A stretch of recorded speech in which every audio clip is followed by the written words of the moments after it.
Hai, Assalamualaikum. Saya Nurul Jannah binti Abdullah. Nombor matrik saya ialah 266279. Okey, saya akan membentangkan mengenai definisi wakaf. Okey. Wakaf dari segi bahasa bermaksud kata terbitan daripada kata kerjanya, wakafah, yang bermaksud menegah, menahan dan berhenti. Dari sudut bahasa juga yang al-wakaf ni bermaksud harta yang diwakafkan.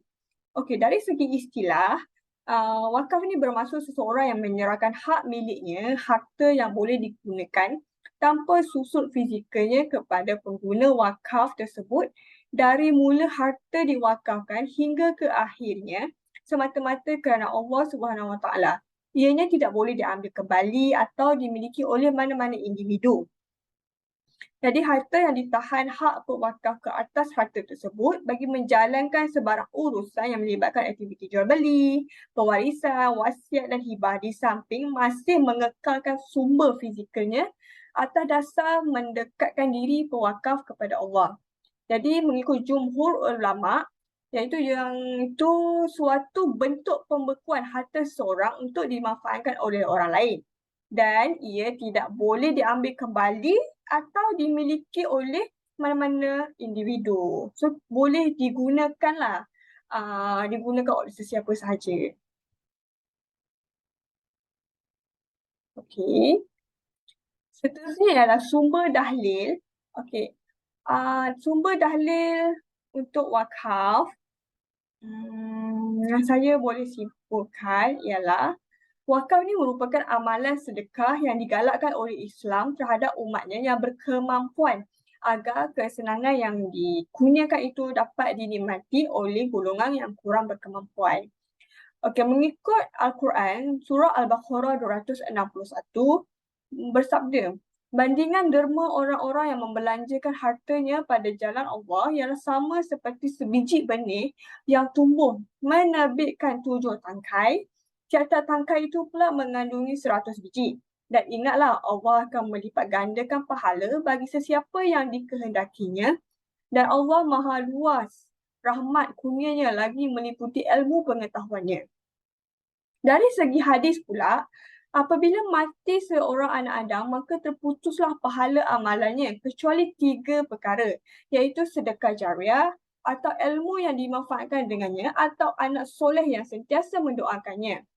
Okey. Daripada segi ijma', iaitu Tafsir Al-Qutubi menyatakan bahawa permasalahan wakaf ini merupakan ijma' yang disepakati oleh para sahabat Nabi.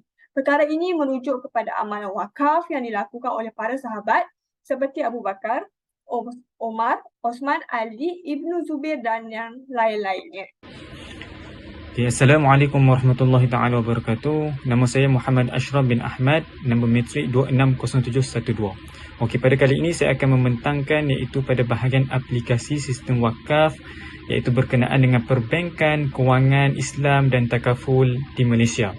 Okay, sebelum kita melihat kepada aplikasi sistem wakaf dalam perbankan, kewangan dan takaful, kita perlu melihat kepada kerangka undang-undang wakaf di Malaysia. Okey, di Malaysia, pengurusan dan pentadbiran wakaf ini telah diperuntukkan secara jelas di dalam Aknamen Pentadbiran Agama Islam Negeri-Negeri.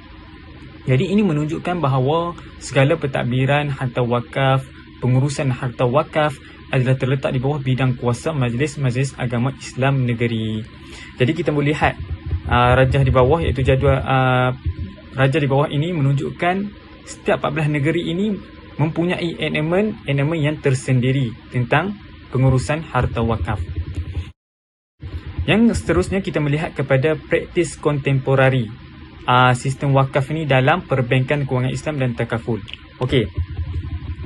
Dalam antara bentuk pelaksanaan instrumen wakaf yang dipraktikkan di dalam kewangan, perbankan Islam dan industri takaful di Malaysia ini, kita boleh bahagikan kepada 4. Yang pertama iaitu wakaf berasaskan takaful.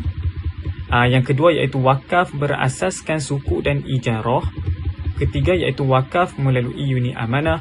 Dan keempat iaitu wakaf melalui korporat. Okey, kita akan melihat satu persatu. Yang pertama iaitu wakaf berasaskan takaful. Jadi wakaf yang berasaskan takaful ini merujuk kepada sebuah kontrak takaful yang menyatakan persetujuan bahawa para peserta dia perlu menyerahkan sejumlah wang kepada pengendali takaful. dan dana tersebut dia akan uruskan mengikut prinsip wakaf. Dia nak menjelaskan bahawa melalui takaful model wakaf ini, peserta ni dia akan mendapat manfaat dari sudut dalaman, iaitu iman dan pahala, di samping mendapat ganjaran pampasan ketika ditimpa musibah.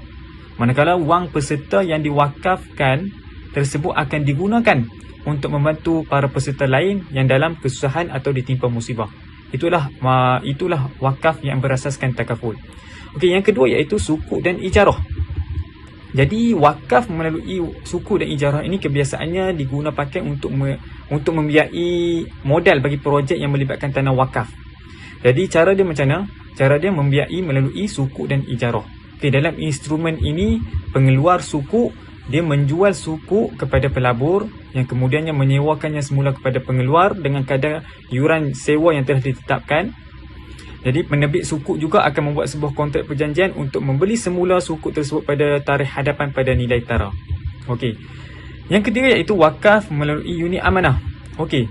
Wakaf unit amanah ini juga adalah sekuriti yang menjual seperti saham di bursa utama dan melabur dalam hartanah secara langsung sama ada melalui hartanah atau gadai janji. Jadi wakaf melalui unit amanah dia macam ni. Iaitu para pelabur dia akan membeli unit amanah daripada syarikat, kita katakan syarikat ABC. Okay, para pelabur dia beli unit amanah daripada syarikat ABC yang menerbitkan saham amanah itu. Kemudian para pelabur akan mewakafkan unit amanah yang dibeli tersebut. Dalam konteks ni, syarikat ABC tu dia menjadi pemilik kepada unit amanah tersebut dan akan mendapat hasil dividen dengan syarat bahawa unit amanah tersebut tidak boleh dijual kepada pasaran selepas ini lagi. Antara contoh wakaf melalui unit amanah ni kita melihat wakaf ASNB. Okey, yang mana hasil daripada pulangan pelaburan dalam unit amanah ini akan disalurkan ke dalam projek wakaf untuk pembangunan masyarakat dan ummah. Yang seterusnya iaitu yang keempat iaitu wakaf korporat. Okey, dia wakaf berasaskan korporat ini adalah sebuah pengurusan harta wakaf yang diurus tadbir oleh mana-mana entiti korporat dengan pihak berkuasa wakaf yang dipertanggungjawabkan bagi mengumpul dana, menguruskannya, melabur dan menyalurkan manfaat kepada penerima. Dia nak menjelaskan bahawa instrumen wakaf melalui korporat ini dia melibatkan pelaksanaan wakaf saham yang dimiliki oleh sebuah entiti korporat. Kemudian pihak berkuasa yang bekerjasama dengan pengurusan harta wakaf tu, entiti korporat tu, perlu bertanggungjawab untuk menguruskan dana-dana tersebut dan menyalurkan manfaat wakaf ini kepada penerima. Jadi kebiasaannya tujuan wakaf korporat ini adalah untuk disalurkan kepada sektor kesihatan dan pendidikan. Jadi antara contoh kalau kita nak lihat wakaf korporat ni, contoh dia adalah seperti Johor Corporation, JCOB, ataupun contoh dia lagi kerjasama antara Bank Islam dengan Tabung Haji Teknologi Sdn Bhd sehingga berjaya membina sebuah bangunan yang mempunyai 34 tingkat di atas tanah wakaf. Okey, itu sahaja daripada saya. Terima kasih. Assalamualaikum warahmatullahi taala wabarakatuh. Assalamualaikum warahmatullahi taala wabarakatuh. Saya Muhammad Nazmi bin Muhammad Fauzi, 266121. Okey, sekarang saya akan membentangkan bahagian saya berkaitan dengan isu dan cabaran dalam pelaksanaan instrumen wakaf dalam kewangan moden perbankan dan industri takaful. Terdapat beberapa isu dan cabaran yang saya akan kumpaskan kepada anda semua. Antaranya adalah yang pertama, kurangnya kesedaran dan kesefahaman. Ramai individu dan organisasi mungkin tidak biasa dengan konsep wakaf atau potensi aplikasinya dalam kewangan moden di Malaysia. Okey, seterusnya adalah isu dan cabaran yang seterusnya, rangka kerja kawal selia dan perundangan. Rangka kerja kawal selia dan undang-undang yang sedia ada mungkin tidak dilengkapi dengan sepenuhnya.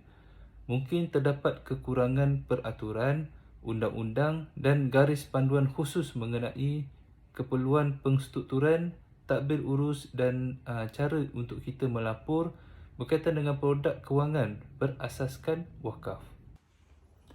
Isu dan cabaran yang seterusnya adalah penyeragaman dan pengharmonian. Ketiadaan rangka kerja menimbulkan satu cabaran dari segi konsistensi dan satu keserasian. Kekurangan penyelarasan boleh menimbulkan satu kekeliruan dan menghalang pertumbuhan pasaran untuk instrumen ini. Isu dan cabaran yang seterusnya, pengenalpastian dan penilaian satu aset. Penentuan nilai dan kesesuaian aset untuk tujuan wakaf boleh menjadi satu cabaran. Ini benar terutamanya apabila berurusan dengan aset bukan tradisional seperti harta intelek atau saham dalam sesebuah syarikat. Ianya boleh mewujudkan metodologi dan piawaian penilaian yang sesuai adalah penting untuk memastikan ketulusan dan accountability. Seterusnya, tadbir urus dan accountability. Memastikan tadbir urus dan accountability yang betul dalam pentadbiran aset wakaf boleh menjadi rumit. Ia memerlukan penubuhan struktur pengurusan yang berkesan dan lebih mantap. Isu dan cabaran yang keenam adalah kejuruteraan kewangan dan pembangunan produk. Mereka bentuk produk kewangan berasaskan wakaf yang mematuhi prinsip Islam sambil memenuhi keperluan kewangan modern boleh menjadi rumit. Membangunkan sesuatu produk inovatif dan berdaya saing yang menarik pelabur dan memenuhi keperluan khusus mereka adalah cabaran yang memerlukan satu kepakaran dalam kedua-dua kewangan Islam dan juga dalam amalan kewangan konvensional. Seterusnya adalah integrasi dengan kewangan konvensional. Mengintegrasikan instrumen wakaf ke dalam sistem kewangan sedia ada adalah satu cabaran yang kita kena hadapi. Ia melibatkan menangani isu keserasian, mewujudkan hubungan antara pasaran kewangan Islam dan konvensional dan membangunkan mekanisme yang sesuai untuk urus niaga dalam faktor rentas sempadan. Yang seterusnya adalah pembinaan kapasiti dan kepakaran. Membangunkan modal insan dan kepakaran yang diperlukan dalam instrumen wakaf adalah sangat penting. Terdapat keperluan untuk profesional khusus dengan pengetahuan tentang prinsip kewangan Islam dan amalan-amalan kewangan konvensional untuk mengetuai kerumitan pelaksanaan wakaf dalam kewangan dan perbankan moden. Yang terakhir sekali, isu dan cabaran dalam instrumen wakaf adalah persepsi dan penerimaan masyarakat ataupun sosial. Persepsi dan penerimaan sosial terhadap instrumen wakaf boleh mempengaruhi pelaksanaannya. Kita haruslah membina kepercayaan dan juga kesedaran di kalangan para bakal peserta, pelabur, masyarakat dan pihak berkepentingan adalah penting untuk pertumbuhan dan menjadikannya ia satu kejayaan inisiatif kewangan berasaskan wakaf. Sekian daripada saya. Assalamualaikum warahmatullahi wabarakatuh. Seterusnya, kita melihat kepada hasil pembelajaran atau kes sebenar yang mana dapat diketengahkan tentang Wakaf Amanah Saham Nasional Berhad, iaitu ASNB sebagai wakaf kontemporari. ASNB adalah satu skim pelaburan secara kolektif oleh para pelabur di Malaysia. Mereka telah melabur dalam skim-skim yang ditawarkan oleh ASNB. Antaranya unit ASB, unit ASN yang mana mereka melabur dalam satu perlindungan ataupun pelaburan kolektif dalam instrumen-instrumen yang patuh syariah. Oleh itu, dalam konteks wakaf, pihak PMI melihat pelabur-pelabur yang berharta, pelabur-pelabur yang mempunyai kelebihan dan kemampuan kewangan dalam konteks mewakafkan sebahagian atau keseluruhan aset ASNB ini. Yang mana pelabur sedia ada dalam ASNB ini boleh membuat satu surat ikatan wakaf bagi mewakafkan sebahagian ataupun keseluruhan ASNB mereka untuk diwakafkan di jalan Allah SWT dan diberikan hak milik mereka dan diserahkan hak milik mereka kepada pihak Majlis Agama Islam Wilayah Persekutuan, di mana hak milik ini akan bertukar tangan daripada pemegang dan juga pelabur ASB kepada Majlis Agama Islam Wilayah Persekutuan, dan dividennya itu akan diagihkan kepada pihak yang diputuskan oleh jawatankuasa pengagihan ASNB ini untuk kemaslahatan masyarakat. Boleh dikatakan ini merupakan satu konsep yang unik di mana kita boleh mewakafkan pokok dan buahnya sekali. Jadi itu satu konsep yang memberikan suatu kepuasan kepada para pewakaf mewakafkan pokok dan juga buah, iaitu dividen daripada unit amanah dalam ASB contohnya. Ini memberikan suatu peluang kepada semua pelabur ASB untuk mereka bersama-sama dengan masyarakat Islam untuk mewakafkan unit amanah dalam ASB dan dividennya. Ini satu skim yang cukup unik, yang luar biasa, yang mungkin julung-julung kalinya yang berlaku dalam konteks Malaysia, di mana kita melaburkan pokok iaitu asal pelaburan, jumlah pokok pelaburan, dan juga mewakafkan dividennya untuk diagihkan kepada mereka yang diputuskan oleh pihak yang berkuasa dalam ASB. Ini untuk memastikan wakaf itu mengalir faedahnya pada masyarakat dan kepada pewakaf. Pahala pewakaf ini adalah berterusan, iaitu sedekah jariah yang tidak akan putus-putus, kekal sampai bila-bila sehinggalah terputusnya atau habisnya skim ini.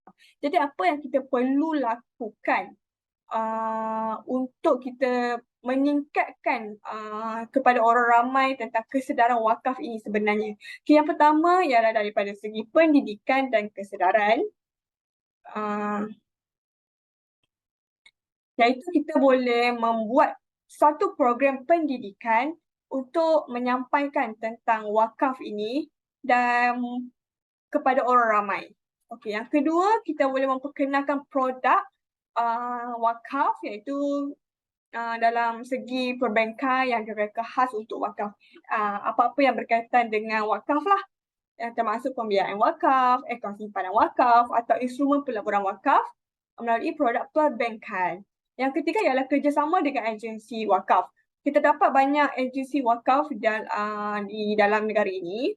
Jadi kita boleh menjalinkan kerjasama lah dengan agensi wakaf yang sedia ada untuk kita memperluaskan lagi tentang wakaf ini, kesedaran pasal wakaf ini, dan mengukuhkan usaha wakaf ini terhadap orang ramai, terhadap pelbagai masyarakat tentang pentingnya wakaf ini. Yang keempat adalah penyediaan infrastruktur wakaf. Okey, infrastruktur wakaf tu macam mana? Maksudnya kita menyumbang sumber dan infrastruktur mereka untuk memudahkan pengumpulan dan pentadbiran wakaf ni. Wakaf ni terdapat banyak segi lah untuk kita kumpul and then dalam pentadbirannya. Okey, yang seterusnya ialah kempen sosial. Kita boleh melancarkan kempen sosial yang bertujuan untuk meningkatkan kesedaran tentang wakaf, dan kita boleh menggalakkan orang ramai menyumbang kepada maklumat wakaf ini. So, wakaf ni kita boleh sumbang macam-macam daripada segi peralatan. Contohnya macam kita boleh wakafkan sesebuah tanah atau sesebuah masjid untuk digunakan oleh orang ramai. Dan yang terakhir adalah kita boleh melakukan program sosial berpadu, iaitu membangunkan program sosial bersepadu yang menggabungkan aspek wakaf ni dengan inisiatif sosial yang lain. Maksudnya daripada kita bagi tentang, kita boleh macam gabungkanlah satu program tu dengan kita masukkan sedikit-sedikit pasal wakaf ni. Jadi orang ramai dapat mengetahui lebih banyak tentang wakaf dan orang dapat menarik ramai orang untuk mewakafkan sesuatu benda tu yang mereka fikir sebelum ini macam tak boleh wakafkan. Okey, sekarang baru mereka tahu yang itu barang boleh, sesuatu barang tu boleh diwakafkan. Jadi terdapat ramai orang. Jadi dengan mengadakan langkah-langkah ini, kita dapat meningkatkanlah kesedaran wakaf terhadap orang ramai dan dapat meningkatkan lagi keberkesanan tentang wakaf dalam sesebuah negara tu. Okey, itu saja daripada saya.